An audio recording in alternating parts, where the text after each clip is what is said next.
Салам достор, каналыма кош келиңиздер. Бул омлетти бат-баттан жасап жеп туруңуздагы артык салмактан арылыңыз. Аягындай даамдуу, ошон менен бирге ден соолукка өтө чоң пайдасын тийгизет. Видеонун аягына чейин карап, мен менен бирге болуңуздар. Анда эмесе кеттик. Эң биринчи ушундай кызыл болгар калемпирин ушундай кылып, узунча кылып туурап алабыз дагы.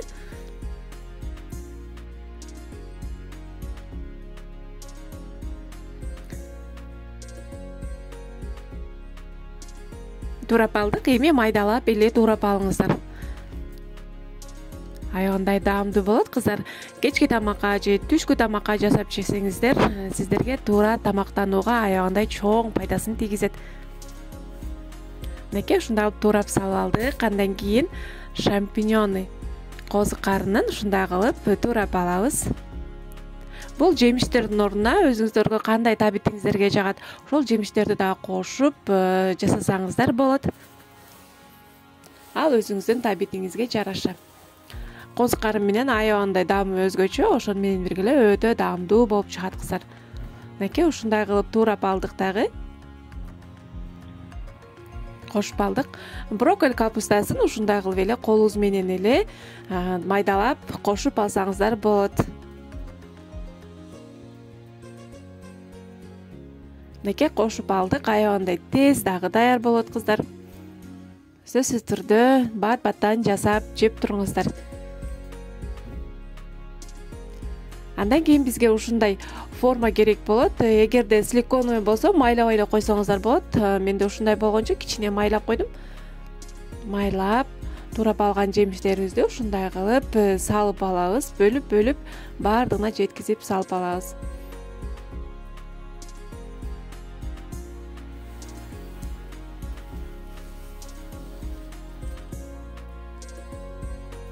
Достор, каналыма катал элек болсоңуз, сөзсүз түрдө катталып алыңыз. Алдыда дагы жакшы рецепттер менен бөлүшкөнгө аракет кылам. Эгерде сизде кандайдыр бир суроолор пайда болуп калса, комментарийге калтырып кетиңиз.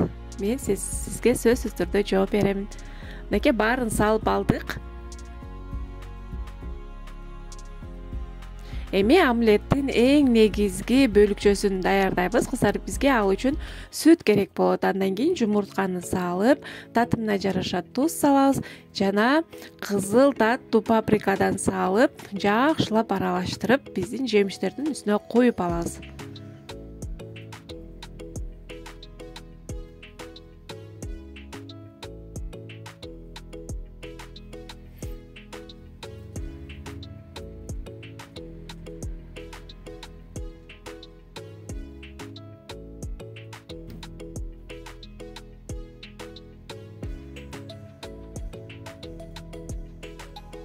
Мынакей ушундай кылып баарына жеткизип коюп алабыз дагы.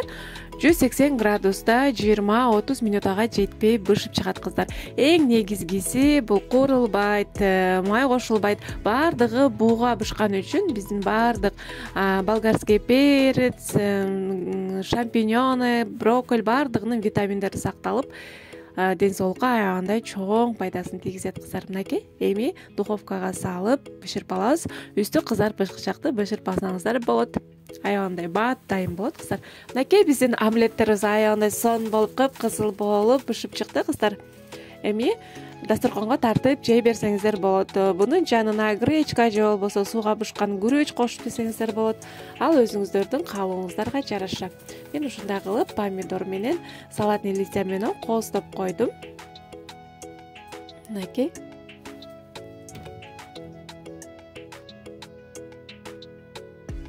Сиздер дагы сөзсүз түрдө жасап көрүңүздөр демекчимин кыздар. Бат-баттан жасап жеп туруңуздар. Аябандай даамдуу болот. Будан кийин дагы ушундай ПП рецепттер менен сиздер менен бөлүшүп турганга аракет кылам. Аман болуңуздар.